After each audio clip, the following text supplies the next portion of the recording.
ভাতের জন্য আমি এখানে 6 গুলা রসুন নিয়েছি আর কয়েকটা আদা টুকরো নিয়েছি। এগুলোকে আমি বেটে তুলে রাখি। এবার আমি এগুলোকে শিলপাটায় বেটে নিই।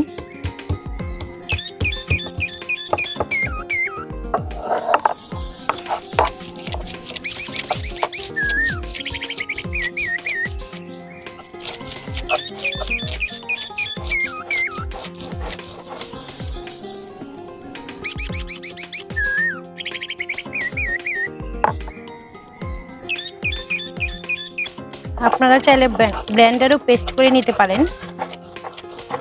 আমি শিলপাটায় বেটে নিলাম।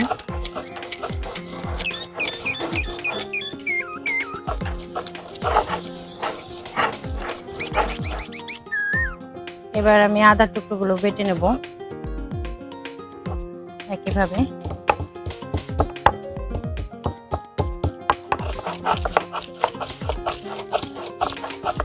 আমরা এখন বাটাবাটিটা ভুলেই গেছি। আসলে শিলপাটায় বাটা মশলাটা স্বাদই আলাদা।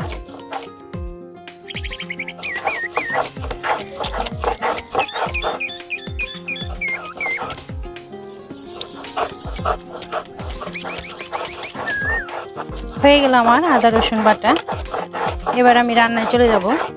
আমি এখানে 250 চাল পরিষ্কার করে ধুয়ে নিয়েছি। এবার আমি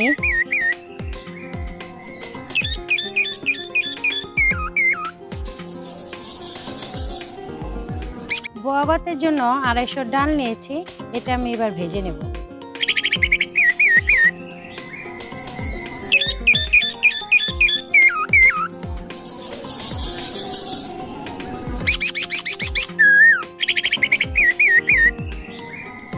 ডালটা ভাজার সময় আঁচটা কিন্তু কম রাখতে হবে, তা নাহলে ডালটা পুড়ে যাবে।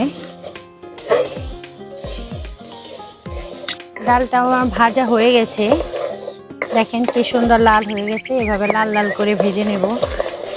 আপনারাও লাল লাল করে ভেজে নেবেন। এবার আমি নামিয়ে নেব ডালটা।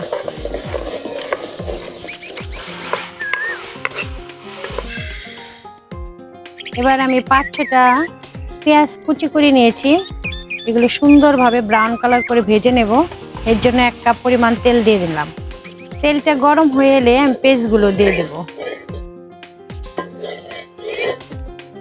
বোয়া ভাতটা খেতে কিন্তু অসাধারণ লাগে, জানেন। আমরা কিন্তু এই খাবারটা এখন ভুলেই গেছি। এটা সাধারণত খুদের চালটা দিয়ে করলে আরো বেশি ভালো হয়, বেশি ভালো লাগে। কিন্তু আমরা তো এখন ছেলেমেয়েরা এগুলো খেতে চায় না, তাই আমি এখানে পোলার চাল দিয়ে করছি। আপনারা চাইলে খুদের চাল দিয়েও করতে পারেন। এবার তেলটা গরম হয়ে আসছে। এবার আমি পেঁয়াজগুলো দিয়ে দেব।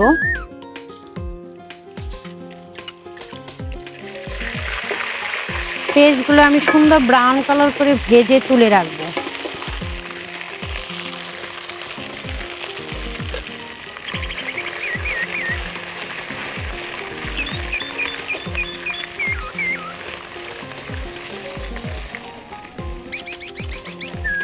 পেঁয়াজগুলো আমার ব্রাউন কালার হয়ে এসছে।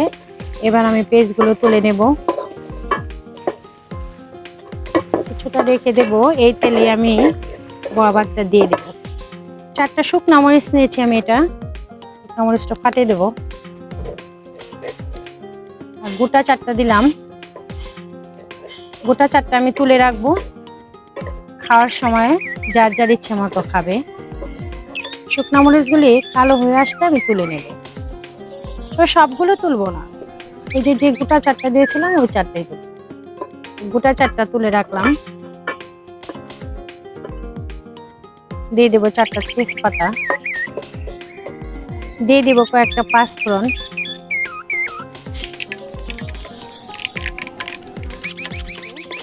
এবার আমি দিয়ে দেব সেই শিলপাটায় বাটা আদা রসুনটা।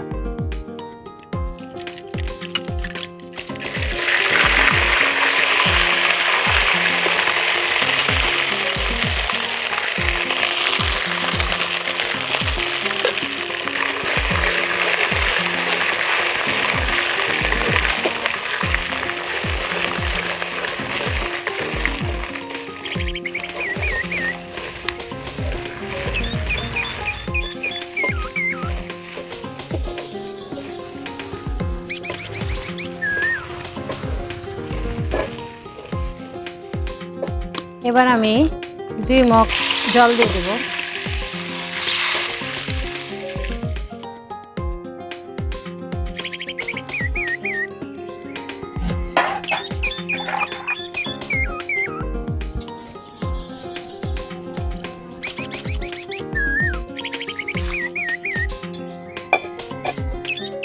এবার জলটা গরম হয়ে আসলে আমি চালটা ডালটা দিয়ে দেব। জলটা বলক চলে আসছে, এবার আমি ঝরানো চালটা দিয়ে দেব।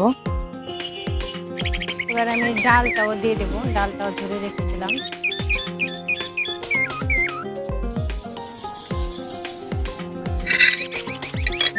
দিয়ে দেব 1 চামচ হলুদের গুঁড়া, দিয়ে দেব 2 চামচ লবণ,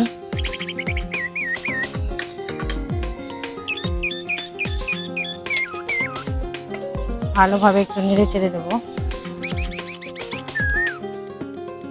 দিয়ে দেব কয়েকটা চেরা কাঁচামরিচ,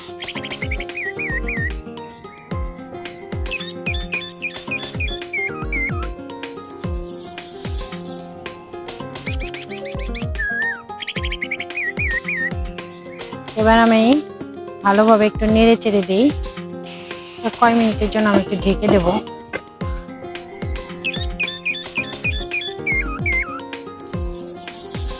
হয়ে গেছে আমার বউয়া ভাত, দেখেন কি ঝরঝরা হয়েছে। এবার আমি দিয়ে দেব কয়েকটা ধনেপাতা কুচি,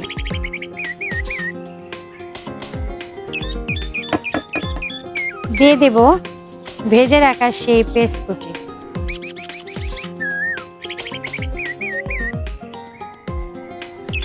টেস্টের জন্য আমি সামান্য একটু সরষের তেল দিয়ে দেব। এটা অপশনাল, কেউ চাইলে দিতেও পারেন বা নাও দিতে পারেন। হয়ে গেল অসাধারণ একটা বউ ভাত। উফ, জিভে জলই চলে আসতেছে। গরম গরম খেতে ও দারুণ লাগবে। যদি সাথে হয় একটু ভর্তা বা ডিম মামলেট। ও, ভর্তা রেসিপি কিন্তু আমার চ্যানেলে দেওয়া আছে, আপনারা দেখে ভর্তাটা তৈরি করে এই বউ ভাত দিয়ে খাবেন। ওফ, দারুণ লাগবে খেতে। এবার আমি একটু গরম গরম পরিবেশন করি।